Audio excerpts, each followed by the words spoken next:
और शिवपाल की हो चुकी है। दोनों के बीच ऐसी बयानबाजी होने लगी कि बात दलितों पर आ गई और देखते ही देखते दोनों दलों के सहयोगी भी इस दंगल में छलांग लगाते हुए नजर आए। दरअसल केशव प्रसाद मौर्य ने कहा कि कांग्रेस से बुआ कहीं हाथ न मिला ले, इसलिए तो बबुआ परेशान नजर आ रहे हैं। इस पर शिवपाल ने कहा पलटवार करते हुए कि कहीं बीजेपी से बाहर कर दिए जाने की वजह से दल और दिल बदलने का इरादा तो नहीं है। यानी एक तरफ अखिलेश और मायावती ने जुबानी जंग जारी है उन दोनों के बीच, तो अब केशव मौर्य और शिवपाल के बीच युद्ध छिड़ गया है। और चलिए इसी पर आपको एक रिपोर्ट भी दिखा दें।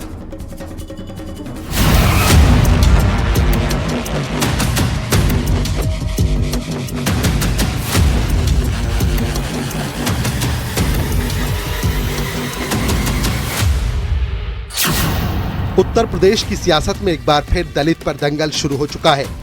महिला विरोध की बातें उठने लगी हैं, जिसमें एंट्री अब केशव प्रसाद मौर्य की भी हो चुकी है। लड़ाई भले ही अखिलेश और मायावती के बीच की हो, लेकिन इसका रुख अब केशव प्रसाद मौर्य की तरफ भी हो चुका है, क्योंकि एक तरफ कांग्रेस और बीएसपी में गठबंधन की सुगबुगाहट है, वहीं समाजवादी पार्टी और बीएसपी में तनातनी जारी है। तो अब इस सियासत में तड़का केशव प्रसाद मौर्य के ट्वीट ने लगा दिया है। केशव प्रसाद मौर्य ने लिखा, कांग्रेस से बुआ हाथ न मिला ले, कहीं इसीलिए तो बबुआ परेशान नहीं है। यानी केशव मौर्य का यही वो लिखित बयान है जिस पर शिवपाल यादव ने भी कटाक्ष किया। उन्होंने केशव मौर्य के ट्वीट के जवाब में लिखा, सरकार आपकी स्वयं के संगठन की है और सरकार में तो चल नहीं रही है, इसीलिए संगठन और सरकार के दायित्व से इतर नजर बहुत पैनी रख रहे हैं। कहीं भाजपाई दंगल में बाहर कर दिए जाने की वजह से दल और दिल बदलने का इरादा तो नहीं। यानी केशव प्रसाद मौर्य ने सीधे तौर पर समाजवादी पार्टी से पंगा ले लिया है, जिसमें बात दल बदल की आ चुकी है। इंडिया अलायंस में बहुजन समाज पार्टी के शामिल होने को लेकर सपा बसपा के बीच में जो बयानबाजी चल रही थी, उसमें केशव प्रसाद मौर्य ने एक्स में कुछ लाइंस को लिखा जिसने आग में घी का काम किया है। केशव प्रसाद मौर्य ने लिखा है कि कहीं बुआ कांग्रेस से हाथ ना मिला लें, शायद इसी की चिंता सपा को है। पलटवार सपा में डिप्टी की हैसियत रखने वाले शिवपाल यादव ने किया। दरअसल ये लड़ाई मायावती और अखिलेश की नहीं, ये लड़ाई केशव मौर्य और शिवपाल की नहीं, बल्कि उस वोट बैंक की है जिसे यूपी के तमाम सियासतदान अपने पाले में लाने की कोशिश में हैं। अगर वोट बैंक के गणित को समझें तो जनसंख्या में करीब 17% दलित आबादी है। देश में करीब 21 करोड़ दलित आबादी है। यूपी में करीब 20% दलित आबादी है। हिंदू, मुसलमान, ईसाई धर्म में दलित वर्ग है और चुनाव में भी दलित वोट बैंक अहम फैक्टर है।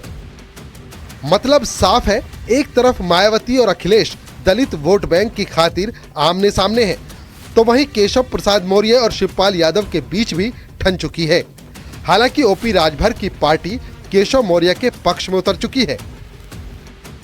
देखिए, ये तो मुझे लग रहा है कि आदरणीय शिवपाल यादव जी का ही दिल पिघल रहा है, क्योंकि लंबे समय से जिस उम्मीद के साथ सपा के साथ गए हैं, वो उम्मीदें उनकी पूरी नहीं हो रही है। लगातार उनके साथ अनदेखी हो रहा है, ये भी वो महसूस कर रहे हैं। और बीजेपी के रहमो करम पर बंगले में रह रहे हैं, तो वो मोह उनका छूट नहीं रहा है कि वो सोच रहे हैं कि इससे बड़ा बंगला हमको मिल जाए ताकि हम भी केशव प्रसाद मौर्य जी के बराबर खड़े हो जाएं। देखिए, हम लोगों ने देखा है कि पिछले कुछ सालों में जब से केशव मौर्य जी उप मुख्यमंत्री बने हैं, उसके बाद से ही समाजवादी पार्टी उनको लगातार टारगेट करके कुछ न कुछ बयान या ट्वीट करती रहती है और ऐसा संकेत देने की कोशिश होती है कि समाजवादी पार्टी कहीं न कहीं ये दिखाना चाहती है कि मौर्य जी असंतुष्ट हैं।